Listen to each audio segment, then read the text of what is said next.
जय हिंद दोस्तों, स्वागत है आप सभी का। हम लेके आए हैं आप सभी के लिए जीके के टॉप 25 क्वेश्चन जो कि एसएससी जीडी और यूपी पुलिस कांस्टेबल के लिए बहुत ही इंपॉर्टेंट है। तो आप लोगों से रिक्वेस्ट है कि वीडियो में अंत तक जरूर बने रहिएगा और यदि चैनल पर नए हैं तो चैनल को सब्सक्राइब कर लीजिएगा। तो चलिए बिना देर के हम प्रश्नों को शुरू करते हैं। पहला प्रश्न है हमारा, योजना आयोग के प्रथम उपाध्यक्ष कौन थे? तो कौन थे? जवाहरलाल नेहरू, गुलजारी लाल नंदा या वीटी कृष्णमाचारी या सर्वपल्ली राधाकृष्णन जी। तो योजना आयोग के प्रमुख उपाध्यक्ष जो थे वो थे गुलजारी लाल नंदा। तो ऑप्शन नंबर बी हमारा करेक्ट हो जाएगा। साथ ही अगला प्रश्न देखते हैं, कौन सी पुस्तक गुलबदन बेगम के द्वारा लिखी गई है? तो कौन सी पुस्तक लिखी गई है? किताबुल हिंद, शाहनामा, तुजुक ए बाबरी या हुमायूंनामा। तो याद रखिएगा गुलबदन बेगम ने लिखा है हुमायूंनामा। तो ऑप्शन नंबर हमारा डी करेक्ट हो जाएगा। अगला प्रश्न देखिए, दिगंबर और श्वेतांबर पद का संबंध किस धर्म से है? जैन धर्म, बौद्ध धर्म, पारसी धर्म या यहूदी धर्म। तो फ्रेंड्स, अगर किसी भी प्रश्न का जवाब आपको पहले से आ रहा हो तो उसको कमेंट बॉक्स में जरूर देकर बताइएगा और देखिएगा कि आपके कितने अंक स्कोर हो रहे हैं। तो ये ऑप्शन कौन सा सही हो जाएगा? इसका ऑप्शन नंबर ए करेक्ट हो जाएगा, जैन धर्म। दिगंबर और श्वेतांबर पद का संबंध जो है जैन धर्म से है। अगला प्रश्न है, डैश डैश का दरबारी कवि हरिसेन ने प्रयाग प्रशस्ति की रचना की। हरिसेन जो था वो प्रयाग प्रशस्ति की रचना की, लेकिन वो किसका दरबारी कवि था? चंद्रगुप्त मौर्य का, कनिष्क का, समुद्रगुप्त या हर्षवर्धन का। तो याद रखिएगा कवि हरिसेन जो थे वो समुद्रगुप्त के दरबारी कवि थे। तो ऑप्शन नंबर हमारा सी करेक्ट हो जाएगा। अगला प्रश्न देखते हैं, छऊ नृत्य निम्नलिखित में से किस राज्य में नहीं किया जाता है? प्रश्न को ध्यान से पढ़िएगा, किस राज्य में नहीं किया जाता है? तो कौन सा ऑप्शन सही होगा? पश्चिम बंगाल, उड़ीसा, झारखंड या उत्तर प्रदेश। तो छऊ नृत्य जो है वो उत्तर प्रदेश में नहीं किया जाता। तो ऑप्शन नंबर हम डी लॉक करेंगे, उत्तर प्रदेश। अगला प्रश्न है हमारा, 1839 में तत्वबोधिनी सभा की स्थापना किसने की थी? तो किसने की थी तत्वबोधिनी सभा की स्थापना? मोतीलाल नेहरू जी, चित्तरंजन दास जी, देवेंद्रनाथ टैगोर जी या सुरेंद्रनाथ बनर्जी जी। तो याद रखिएगा तत्वबोधिनी सभा की स्थापना जो किए थे वो देवेंद्रनाथ टैगोर जी। तो ऑप्शन नंबर हमारा सी करेक्ट हो जाएगा। अगला प्रश्न है, हरित क्रांति की शुरुआत के समय भारत के प्रधानमंत्री कौन थे? कौन थे भारत के प्रधानमंत्री? जवाहरलाल नेहरू जी, लाल बहादुर शास्त्री या डॉक्टर राधाकृष्णन या एमएस स्वामीनाथन। तो याद रखिएगा हरित क्रांति की शुरुआत के समय भारत के प्रधानमंत्री थे लाल बहादुर शास्त्री जी। तो इस ऑप्शन को याद रखिएगा, ऑप्शन नंबर बी। अगला प्रश्न, निम्नलिखित में से कौन सा स्थान फतेहपुर सीकरी में स्थित नहीं है?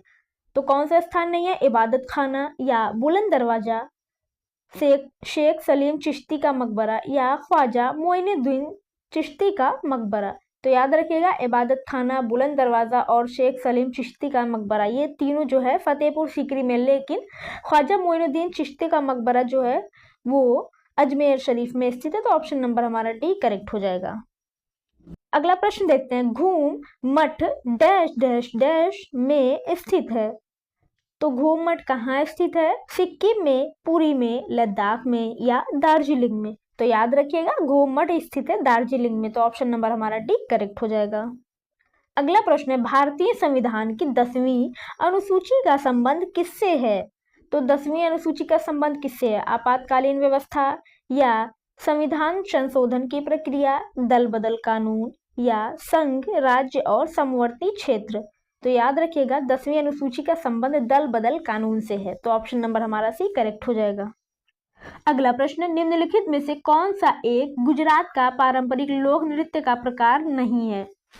तो कौन सा नहीं है? डांडिया, सिद्धि धमाल या भवई या सिंगी छम। तो याद रखिएगा गुजरात का पारंपरिक लोक नृत्य इसमें से सिंगी छम नहीं है। तो ऑप्शन नंबर हमारा डी करेक्ट हो जाएगा, हम डी को लॉक करेंगे। अगला प्रश्न है, तमिलनाडु में स्थित में मेटूर बांध परियोजना किस नदी पर निर्मित है? तो किस नदी पर है मेटूर बांध परियोजना? गोदावरी नदी, कृष्णा नदी, बेतवा नदी या कावेरी नदी। तो याद रखिएगा इस प्रश्न का जवाब हो जाएगा ऑप्शन नंबर डी, कावेरी नदी। अगला प्रश्न देखते हैं, अंतर राज्य परिषद की स्थापना कौन करता है? तो कौन करता है अंतर राज्य परिषद की स्थापना? मंत्रिमंडल, सांसद, राष्ट्रपति या प्रधानमंत्री। तो अंतर राज्य परिषद की स्थापना करता है राष्ट्रपति। तो ऑप्शन नंबर हमारा सी करेक्ट हो जाएगा। अगला प्रश्न देखते हैं, किस भगवान को ऋग्वेद में पुरंदर कहा गया है? तो किस भगवान को पुरंदर कहा गया है? भगवान शिव को, भगवान कृष्ण को, या भगवान इंद्र, या भगवान विष्णु को? तो याद रखिएगा आपका ऑप्शन नंबर सी करेक्ट हो जाएगा। भगवान इंद्र को ऋग्वेद में पुरंदर कहा गया है, इसको याद रखिएगा। अगला प्रश्न है, गाहिर माथा समुद्री वन्य जीव अभ्यारण्य किस राज्य में स्थित है? कौन सा अभ्यारण्य? गाहिर माथा समुद्री वन्य जीव अभ्यारण्य किस राज्य में स्थित है? तमिलनाडु में, कर्नाटक में, पश्चिम बंगाल में, या उड़ीसा में? तो याद रखिएगा गाहिर माथा वन्य जीव अभ्यारण्य स्थित है उड़ीसा में, तो ऑप्शन नंबर हमारा डी करेक्ट हो जाएगा। अगला प्रश्न है, निम्नलिखित में से किसका संबंध निशानेबाजी से है? तो किसका संबंध निशानेबाजी से है? विनेश फोगाट, जीतू राय, मैरी कॉम, या नीरज चोपड़ा? तो निशानेबाजी का संबंध है जीतू राय से, तो ऑप्शन नंबर हमारा बी करेक्ट हो जाएगा। अगला प्रश्न है, बाबर ने तुजुक ए बाबरी की रचना किस भाषा में की थी? तो किस भाषा में की थी? अफगानी, तुर्की, फारसी, या अरबी? तो याद रखिएगा बाबर ने तुजुक ए बाबरी की रचना तुर्की भाषा में की थी, तो ऑप्शन नंबर हम बी याद रखेंगे। अगला प्रश्न है, गोइटर रोग किस ग्रंथि को प्रभावित करता है? तो किस ग्रंथि को प्रभावित करता है? पिट्यूटरी ग्रंथि, अधिवृक्क ग्रंथि, थायराइड ग्रंथि, या मेरुदंड ग्रंथि? तो याद रखिएगा गोइटर रोग जो है थायराइड ग्रंथि को प्रभावित करता है, तो ऑप्शन नंबर हमारा सी करेक्ट हो जाएगा। अगला प्रश्न है, निम्नलिखित में से कौन एक गैर संवैधानिक निकाय है? तो कौन है गैर संवैधानिक निकाय? राष्ट्रीय विकास परिषद, चुनाव आयोग, या संघ लोक सेवा आयोग, या वित्त आयोग? तो याद रखिएगा आपका ऑप्शन नंबर ए करेक्ट हो जाएगा। राष्ट्रीय विकास परिषद जो है गैर संवैधानिक निकाय है। अगला प्रश्न है हमारा, लिएंडर पेस ने 1996 में अटलांटा ओलंपिक खेलों में पुरुष एकल में भारत के लिए कांस्य पदक जीता। वह किस खेल से संबंधित थे? तो किस खेल से संबंधित थे वो बताइए? मुक्केबाजी, निशानेबाजी, या टेनिस, या बैडमिंटन?